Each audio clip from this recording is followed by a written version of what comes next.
নমস্কাৰ সকলোকে স্বাগতম জনাইছোঁ মোৰ দ্বিতীয়টি মিনি ব্লগলৈ। প্ৰথমটি ব্লগত আপোনালোকে দেখিবলৈ পাইছিলে মই গণেশ পূজালৈ গৈছিলোঁ।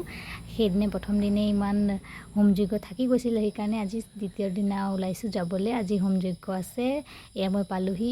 পাই মই চাকি বাতি ঠিক কৰাত লাগি গ'লোঁ, কাৰণ সকলোৱে নিজৰ নিজৰ কামত ব্যস্ত হৈ গৈছে। এয়া হোমৰ বেদীখন ঠিক কৰা হৈছে, এয়া পূজাৰী আহি উপস্থিত হৈছেহি, তেওঁ পূজাত লাগি আছে। আমি যিমান সকলোৱে যি পাৰোঁ নিজৰ নিজৰ কামবোৰ কৰি গ'লোঁ। এয়া সকলো বহিছে পূজাত, বহাৰ পাছতেই আমি লাহেকৈ হোম ষ্টাৰ্ট হ'বলৈ হ'ল। এয়া হোম ষ্টাৰ্ট হৈছে, তাৰপিছত আমি সকলোৱে তাতেই সেৱা সৎকাৰ কৰিলোঁ। মনৰ ইচ্ছা যাতে পূৰণ কৰে, গোটেই বছৰটো সকলোৰে ভালকৈ যাওক তাৰে কামনা কৰিলোঁ।